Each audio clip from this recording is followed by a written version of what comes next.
CA7 news channel के नए bulletin में आप सभी दर्शकों का स्वागत है। मैं हूं मोहित कल्याणी और आइए नजर डालते हैं अब तक की बड़ी खास खबर।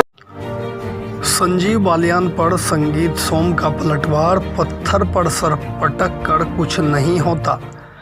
सरधना विधानसभा सीट से पूर्व विधायक मुजफ्फरनगर लोकसभा में हार का सामना करने वाले भाजपा के पूर्व मंत्री डॉक्टर संजीव बालियान द्वारा चुनाव हराए जाने का आरोप लगाए जाने के बाद भाजपा के पूर्व विधायक संगीत सोम ने उन पर पलटवार किया है।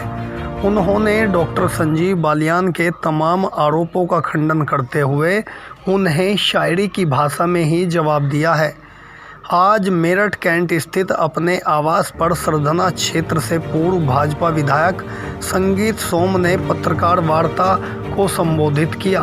उन्होंने कहा, भले ही डॉक्टर संजीव बालियान उन्हें अपनी हार के लिए जिम्मेदार बताकर इशारों में पार्टी का शिखंडी और विभीषण बता रहे हैं, लेकिन उनके माँ बाप ने इस प्रकार के संस्कार नहीं दिए कि वह किसी भी शिखंडी या विभीषण उन्हें कहे, इसलिए वह इस विषय में कुछ नहीं कहेंगे।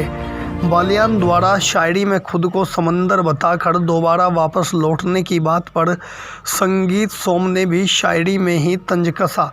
उन्होंने कहा है कि किनारे पर आकर सर पटकने से कुछ नहीं होता, समुद्र को वापस आना है या नहीं आना यह तो उसे पता है। संगीत सोम ने खुद पर लगाए गए तमाम आरोपों को निराधार बताते हुए कहा है कि वह भाजपा पार्टी के समर्थित और समर्पित कार्यकर्ता हैं।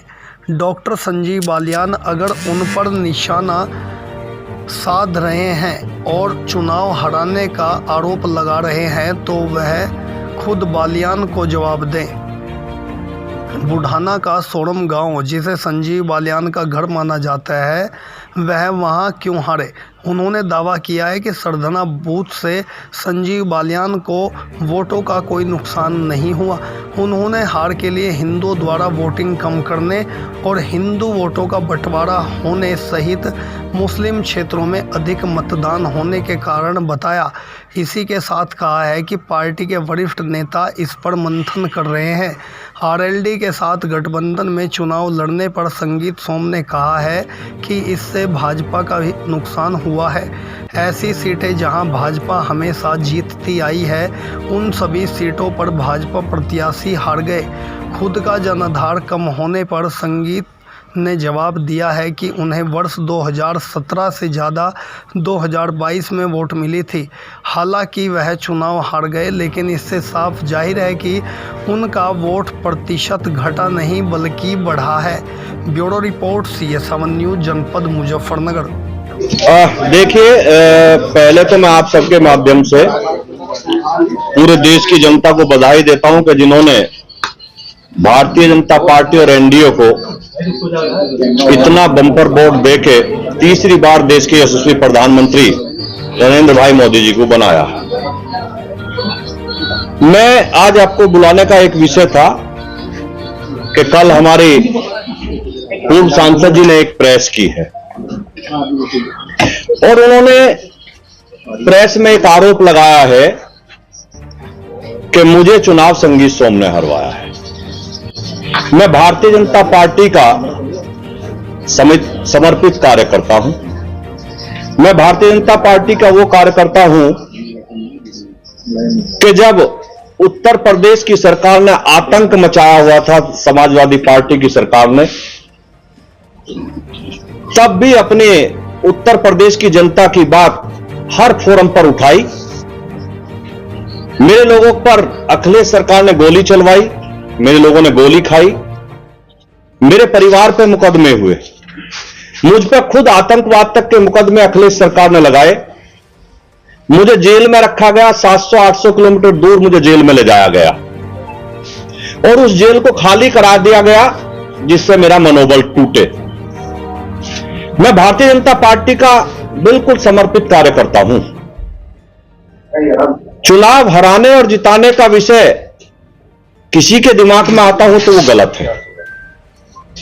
चूंकि मैं भारतीय जनता पार्टी के लिए काम करता हूं, किसी कैंडिडेट के लिए काम नहीं करता, मैं कमल के फूल के लिए काम करता हूं। मेरी पार्टी ने मुझे जिम्मेदारी दी गई थी कि सरधना विधानसभा पार्टी की जीतनी चाहिए। इतनी विपरीत परिस्थितियों के बाद जब सरधना में कोई विकास ना हुआ हो, सरधना की जनता पे मुकदमे कराए गए हों, सरधना के लोगों को जेल भेजा गया हो, लेकिन उस विपरीत परिस्थिति के बाद भी भारतीय जनता पार्टी सरधना पर बराबर रही, हार कर नहीं गई।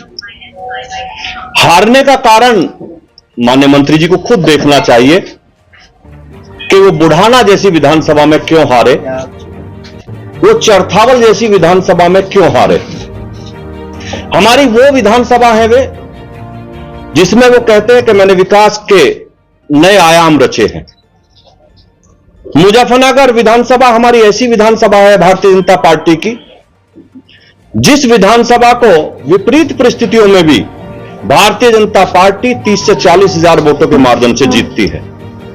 लेकिन इस बार उस विधानसभा को भी हम 800 वोटों से जीते। खतौली विधानसभा हमारी ऐसी विधानसभा है जिसे 30 से 40 हजार मार्जिन से पार्टी जीतती है, हम उसे भी शायद 2000 वोटों से जीते। हम मुजफ्फरनगर की जो माननीय बालियान जी की हमारे भाई हैं, जो उनकी घर की विधानसभा है चरथावल और बुढ़ाना, वो उन्हीं दो विधानसभाओं पे हारे। तो उन्हें चिंतन मनन ये करना चाहिए कि आखिर मैं घर की विधानसभाओं पे क्यों हारा। पार्टी के अगर वो समर्पित कार्यकर्ता हैं तो हम कार्यकर्ताओं का एक फोरम होता है। अगर किसी ने कोई गलती करी है और किसी की कोई शिकायत हमें एक दूसरे से है तो हम अपनी पार्टी फोरम पे बात रखेंगे। पार्टी का हमारा प्रदेश नेतृत्व है, हमारा राष्ट्रीय नेतृत्व है, हम अपनी बात वहां रखेंगे, ना कि मीडिया के सामने रखेंगे। मुझे तो मीडिया के सामने इस बात के लिए आना पड़ा क्योंकि मुझ पर नाम लेकर आरोप लगाया गया। मैं भारतीय जनता पार्टी के अपने नेतृत्व से यही कहूंगा कि इस सारे विषय की जांच होनी चाहिए। मैं भी 2022 में चुनाव हारा था। कारण क्या है मैं कुछ नहीं कहूंगा, लेकिन मैंने पार्टी को अपनी बात बताई और पार्टी ने उसकी जांच की होगी या कर रही होगी। मैंने कभी भी मीडिया के सामने हार का ठीकरा किसी के सिर पर नहीं फोड़ा आके। मैं संजीव बालियान जी को भी यही सलाह देना चाहता हूं कि पार्टी के कार्यकर्ता के तरीके से आप अपनी बात रखिए, पार्टी फोरम पर रखिए, मीडिया के सामने मत रखिए, क्योंकि हम घर की लड़ाई बाहर नहीं ले जा सकते। और मैं विपरीत परिस्थितियों में, मेरी पर्सनल नाराजगी होने के बावजूद, मैंने संजीव बालियान जी को सरधना पे चुनाव नहीं हारने दिया। मैंने इतनी मेहनत करी, कार्यकर्ता लगने के लिए तैयार नहीं थे। चुनाव के दिन आपकी जानकारी के लिए मैं बता दूं, जो हमारी पार्टी के बस्ते गए वो भाजपा के बूथ अध्यक्ष से लेकर सपा के बूथ अध्यक्षों को दिए गए। लेकिन उस परिस्थिति में भी हम लोगों ने भारतीय जनता पार्टी को चुनाव जिताया। भारतीय जनता पार्टी का कार्यकर्ता ही चुनाव जिताएगा, ना कि समाजवादी पार्टी का कार्यकर्ता चुनाव जिताएगा। मैं आज आप लोगों के बीच में यही कहने के लिए आया था कि मैं भारतीय जनता पार्टी का समर्पित दोनों तरीके का कार्यकर्ता हूं। मैं अपनी पार्टी के लिए दिन रात जी जान से मेहनत करता हूं और वो हमेशा करता रहूंगा। हार जो है भीतरघात की वजह से हुई और विभीषण बताया जा रहा है कि पार्टी के अंदर विभीषण मौजूद है। वो विभीषण किसे कह रहे हैं? अब ये तो आपको संजीव बालियान जी से पूछना पड़ेगा कि वो विभीषण किसे कह रहे हैं। शिखंडी जैसे शब्दों का प्रयोग है, कितना जायज? मेरे माँ बाप ने मुझे ऐसे संस्कार नहीं दिए कि मैं किसी के खिलाफ इस तरीके के अनर्गल बात करूं, किसी को शिखंडी कहूं, किसी को विभीषण कहूं। मैं केवल इतना कहना चाहता हूं कि मेरे माँ बाप ने मुझे ऐसे संस्कार दिए हैं कि मैं किसी के बारे में खराब शब्द ना बोलूं। बालियान कह रहे हैं मेरा पानी उतरते हुए किनारे पर अपना घर मत बना लेना, तो लौट कर फिर आऊंगा। क्या कहेंगे? ये तो उन्हीं से पूछिए कि वो क्या कहना चाहते हैं। लेकिन पत्थर पे सिर पटक के कुछ नहीं होता, पत्थर पे सिर पटक के कुछ नहीं होता। समंदर को वापस आना नहीं आना वो उसे पता होगा। अच्छा सर, सुन साहब आपने जैसे कहा कि कोई भी अगर बात की तो उसे पार्टी फोरम में रखना चाहिए था, तो आपने भी एक कमेंट बड़ा ओपन में किया था कि उनका इस पर इस लायक नहीं है कि मेरे से बात कर सके। आपने मेरा वो बयान सुना होगा, शायद आपने ये बात नोट नहीं करी होगी कि मैंने वो बयान कब दिया था। उन्होंने 2 दिन पहले कहा था कि संगीत सोम विनाश की राजनीति करते हैं। मैं कभी विनाश की राजनीति नहीं करता, मैं विकास की राजनीति करता हूं, और उसी का कारण है मैं हारने के बाद भी मैं 12 में जीता। जितनी वोट मिली उससे 1.5 गुना ज्यादा वोट मुझे उसके बाद मिली, 17 में मिली, और 17 में जितनी वोट मुझे मिली उससे 10,000 करीब वोट ज्यादा मुझे 22 में मिली। अगर मैं विनाश की राजनीति कर रहा होता तो लोगों का आशीर्वाद मुझे बढ़ता नहीं। वो अलग विषय है, हारना जीतना एक अलग विषय है, लेकिन मेरा वोटों का ग्राफ कभी नहीं गिरा। आपके बूथ पे ही आधी वोट मिली है पिछली बार से, आपके बूथ। देखिए, मेरा बूथ पूरी सरधना विधानसभा है, आप एक बूथ की बात नहीं कर सकते। अगर ये बात आप करेंगे तो हमारी विधानसभा बुढ़ाना में एक सोरम गांव है, वो हमारा बहुत बड़ा गांव है, उसमें हमारे देश के बड़े बड़े लोग रहते हैं, और संजीव बालियान जी का वो बहुत एक ऐसा गांव है जो जिसे वो अपना घर मानते हैं। हमारे प्रदेश के अध्यक्ष जी भी वहां गए, बड़ी बड़ी सभा भी वहां हुई, उसके बावजूद भी हम सोरम गांव में हार के आए हैं। तो ये तो अलग विषय है, कौन कहां हारा जीता है। मैं सरधना विधानसभा की बात कर सकता हूं कि सरधना विधानसभा में मैंने चुनाव नहीं हारा। जो नाराजगी थी वो भारी पड़ी है। देखिए, अगर आप ठाकुरों की नाराजगी की बात करेंगे तो मैंने कहा विपरीत परिस्थिति के बाद, लोगों की नाराजगी के बाद भी हमने विधानसभा नहीं हारने दी। बालियान जी आपकी सुरक्षा पर सवाल खड़े कर। अब ये उनका विषय है, वो क्या कर रहे हैं। सुरक्षा कोई ओब्लिगेशन नहीं होता। उन्होंने सीधा सुरक्षा अगर अगर आप मेरी बात सुने, हाथ तो मैं सबसे मिलाऊंगा, मेरा कोई दुश्मन नहीं है। अगर मुझे हरेंद्र मलिक मिलेंगे उनसे भी हाथ मिलाऊंगा, मुझे देश का कोई और बसपा का नेता मिलेगा उससे भी हाथ मिलाऊंगा। मैं दुश्मनी किसी से नहीं करता, मेरी सबसे दोस्ती होती है। तो चुनाव लड़ाया और सरकारी सुविधाओं का आप आनंद ले रहे हैं। मेरे पास कोई सरकारी सुविधा नहीं है, सुरक्षा सुविधा नहीं होती, सुरक्षा इंटेलिजेंस की देन होती है, वो सरकार की नहीं, वो तो विपक्ष के नेताओं को भी मिली होती है। इतनी जानकारी सब लोगों को होनी चाहिए।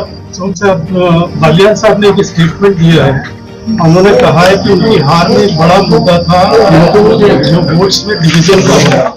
इसको आप भाजपा के परिप्रेक्ष्य में किस तरह से देखते? देखिए, मैं फिर कह रहा हूं, हिंदू वोटों का ना निकलना, कम निकलना, डिवीजन भी बोला उन्होंने। मैंने बता रहा हूं, हिंदू वोटों का कम निकलना, किसी कारणवश उनमें डिवीजन होना, ये हार का बड़ा कारण। आरएलडी के आने से बीजेपी को फायदा हुआ है या नहीं हुआ? मुझे नहीं लगता, क्योंकि हम जो सीटें जीत रहे थे हम उन्हें भी हार गए। आरएलडी के हिंदू वोट डिवीजन को भाजपा के परिप्रेक्ष्य में किस तरह से देखते हैं आप? देखिए, मैंने आपको बताया, ये पार्टी का विषय है, पार्टी इस पर चिंतन मनन कर रही है, और पार्टी इस पर देख रही है कि ये डिवीजन क्यों हुआ। चिंता का विषय है ये हमारे लिए चिंता का विषय है।